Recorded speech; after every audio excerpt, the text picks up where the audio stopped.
If there is one particular storyline that I'm never the biggest fan of, and that is the Who Did It storylines. There are so many of these Who Did It storylines that have happened over the past, and quite personally, I have never really been a big fan of these, is because of, obviously, there are two big key factors here. The two big key factors is that they tend to be very, very obvious. Let's go all the way back to 1999 when Stone Cold Steve Austin got ran over by a car, and they started a whole investigation on trying to find out who was the man responsible for the attack on Stone Cold Steve Austin, and it ended up being revealed as Rikishi. And many fans, back from what I was told, were not the biggest fans of this whole thing, and Rikishi's reasoning for doing it spawned a infamous meme in the community, "I did it for The Rock." So, yeah, not exactly a good one. Now, there are obviously a whole lot more, but out of all the ones that I know, but I'm only going to be going over the ones that I know. If there's any more, then do let me know in the comments. But out of all the ones that I know of, so far they've been super predictable. We had one where Nikki Bella was attacked. We had one where Nikki Bella was attacked before Survivor Series, and the whole storyline was that it was Carmella that did it, which then Carmella said it was Natalya, and then WWE then just said, yeah, it was Natalya. They just straight up said, yeah, it was Natalya, not Nikki Bella, not Carmella.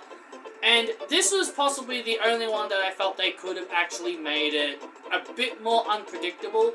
Like, they could have made it Alexa Bliss. They could have ended up saying Alexa Bliss did it, and then they could have spawned at least a little mini rivalry between Nikki Bella and Alexa Bliss over the SmackDown Women's Championship.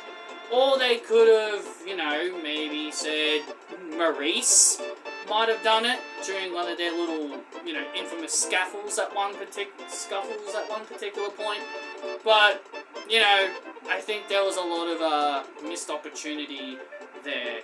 They also did another one with Carmella. Not Carmella, what's her name? Roxanne. They also did one with Roxanne in NXT, where she and Cora Jade won the tag team titles, and then out of nowhere, Roxanne was found in the parking lot, and she was attacked by somebody, and they did the whole, who did it storyline, and it was very, very, very obvious it was Cora Jade that did it, even though Cora Jade denied that she did it. And let's not forget, in 2004, there was also another Who Did It storyline, where Shawn Michaels was attacked during the parking lot in 2004 or 2003. I think it was 2003. No, I think it was 2002, actually. It was either one of those years, where Shawn Michaels was found in the parking lot, and then the next week, Shawn Michaels revealed it was Triple H that did it, and Triple H just blatantly said, yep, I did it. So again, there are so many instances where WWE just do these storylines, and it's blatantly obvious who did it. And let's not forget the most obvious one of them all, the one with Enzo Amore and Big Cass, where Enzo Amore was found knocked out, and they were trying to figure out who was the person that did it, where everybody knew it was Big Cass from the very beginning. Why am I bringing this up? Some of you may be wondering. Well, before I get to why I'm bringing this up, I've got one more Who Did It story. I've got one more Who Did It. The last one that I've got for all of you is possibly the only one that I may consider good, depending on how you felt. Depending if you felt it was predictable, or if you felt, oh yeah, this was the only good one. Unless there have been many others and you've actually wanted to know. The only Who Did It angle we never saw was the infamous one where Vince McMahon blew up in a vehicle. So that's the only one that never really had a conclusion because of the infamous, something certain something happened, and that whole storyline ended up being completely canned. I'm not going to go into that. We all know about that. But the last one that I consider, the last one I'm going to be talking about is possibly the only one I may consider good, and probably the only good one. Again, it depends on how you feel. It depends if you felt it was predictable or it was very obvious it was.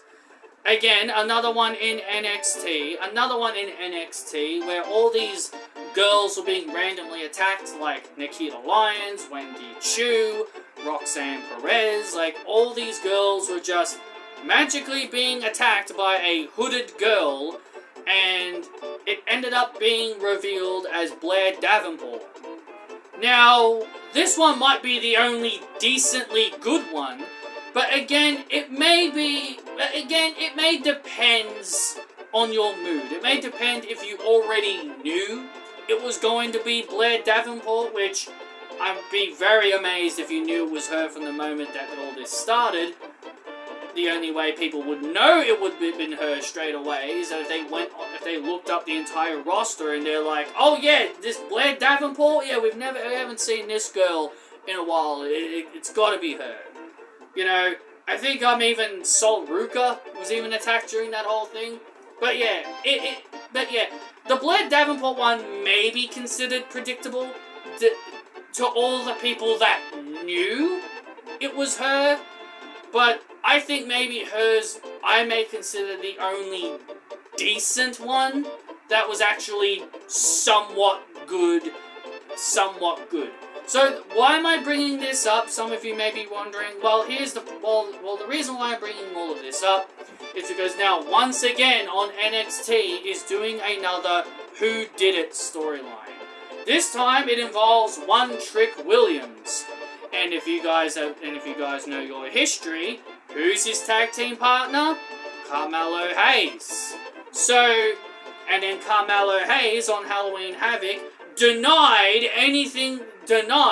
that he had nothing to do with the Trick Williams situation.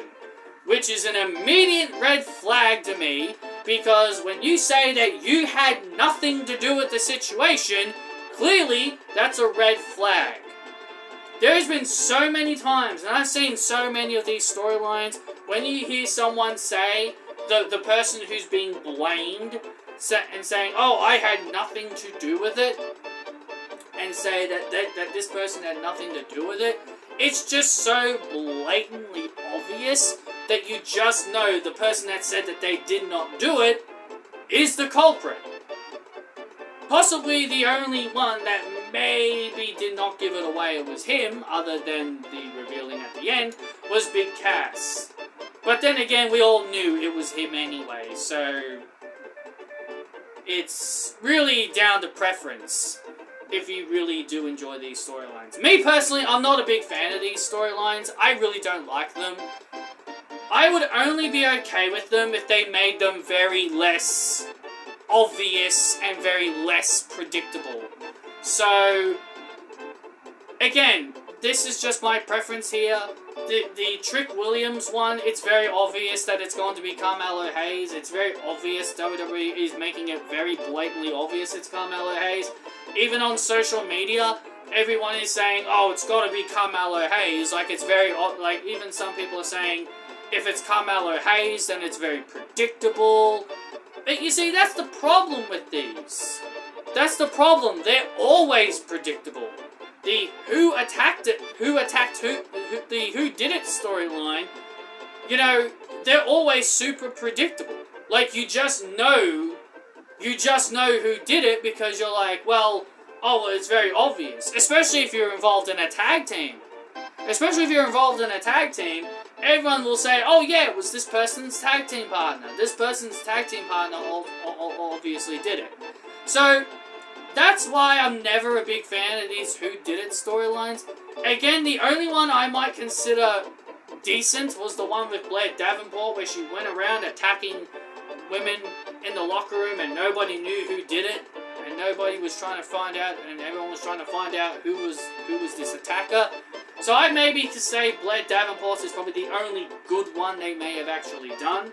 But overall, Yeah, I'm just not a fan of these storylines. They're just really bad, and they're very, very, very predictable.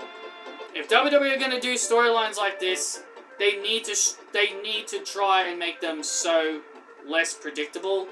But, you know, they obviously don't, so... But overall, guys, yeah, those are my thoughts. I truly do... I'll be really surprised if Carmelo Hayes is not revealed as the attacker of Trick Williams. But, ultimately, yeah, I'm just not a big fan of these storylines.